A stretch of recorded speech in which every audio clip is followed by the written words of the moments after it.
Good morning. మంచిగా ఉన్నటువంటి ఈ శరీరం లోపల ఈ బెటాడిన్ అనే పొల్యూషన్ నేను యాడ్ చేయడం వల్ల ఆయన శరీరం ఏమైంది, కలుషితమై ఖరాబ్ అయింది. ఇలాంటప్పుడు ఇలా కలుషితమైనప్పుడు బాడీ లోపల ఇమ్యూనిటీ అనేది తగ్గిపోతుంది, దానివల్ల రకరకాల డిసీజులు వస్తాయి. కాబట్టి మన వెస్టేజ్ కంపెనీలో నా వెస్టేజ్ వీలైతే ఎవరి వెస్టేజ్ ఇది, నా వెస్టేజ్ కంపెనీలో విటమిన్ సి అనే ఒక ప్రోడక్ట్ ఉన్నది సార్. సిట్రస్ జాతికి సంబంధించిన పండ్ల నుంచి తయారు చేస్తారు. దీన్ని రోజుకు ఒక నాలుగు కింద ఒక్కసారి, అంటే రోజుకు ఒకసారి 2 సార్లు స్ప్రే చేసుకోవాలి. 1 టైం 2 టైమ్స్ స్ప్రే చేసుకోవాలి. స్ప్రే చేసుకోవడం వల్ల ఈయన బాడీ అనేది మళ్ళా రీఫ్రెష్ అయిపోయి ఇమ్యూన్ సిస్టమ్ పెరిగి రోగాన్ని తట్టుకునే శక్తి వస్తుంది సార్. అది ఎలానో నా బాడీలో జరిగేదాన్ని నీ కళ్ళ ముందు చూపించలేదు కాబట్టి ఈ గ్లాస్ తీసుకున్నాను సార్. ఈ గ్లాసులో అయితే మీ కంటికి క్లియర్ కనపడుతుంది. Sir no. సో ఇలా చెప్పి ఏం చేయాలి, అప్పుడు విటమిన్ సి అనేటువంటి సప్లిమెంట్ ను అక్కడ మనం అప్లై చేయాలి. ఇలా ఇప్పుడు ఎగ్జాంపుల్ చూడండి నేను చేస్తున్నాను.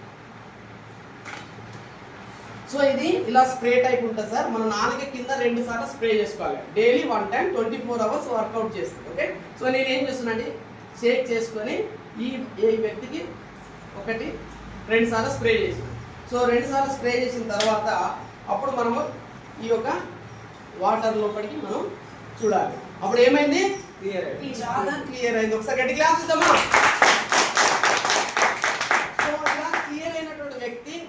మళ్ళీ రోడ్డు మీదకి వెళ్ళినప్పుడు మళ్ళీ పొల్యూషన్ అనేది వచ్చి చేరుతుంది. కాబట్టి మళ్ళీ పొల్యూషన్ ఒకవేళ వచ్చి చేరినా, ఫర్ ఎగ్జాంపుల్ ఇలా మళ్ళీ పొల్యూషన్ వచ్చి చేరినా కూడా 24 అవర్స్ ఆయన బాడీని ఇలా కాపాడుతూ ఉంటుంది సార్. ఇది క్వాలిటీ సార్. ఏమన్నది, క్వాలిటీ విషయం మీకు అర్థమైంది కదా సార్. ఇలా మన బాడీని కాపాడుకోవచ్చు. ఈ రోజు ఆరోగ్యమే మహాభాగ్యం, అది నిజం సార్. మీరు తినే ఫుడ్ లో కావచ్చు, మీరు తాగే నీరు కావచ్చు, ఈ రోజుల్లో కలుషితమైన ఫుడ్, కలుషితమైన నీరు, కలుషితమైన గాలి వల్ల అనారోగ్యాల పాలైపోయి హాస్పిటల్కి వెళ్ళి లక్షలు ఖర్చు పెడుతున్నాం మన ఈ రోజుల్లో. Sir no. సో ఇక్కడ తెలివైన పని ఏంటంటే ఫుడ్ సప్లిమెంట్, మన వెస్టేజ్ ఇచ్చే ఫుడ్ సప్లిమెంట్స్ వాడుకొని ఆరోగ్యాన్ని ఎక్కువ కాలం బ్రతకవచ్చు ఆరోగ్యంగా. Sir no. ఇది డెమో చేయాలి. ఓకేనా. Good morning.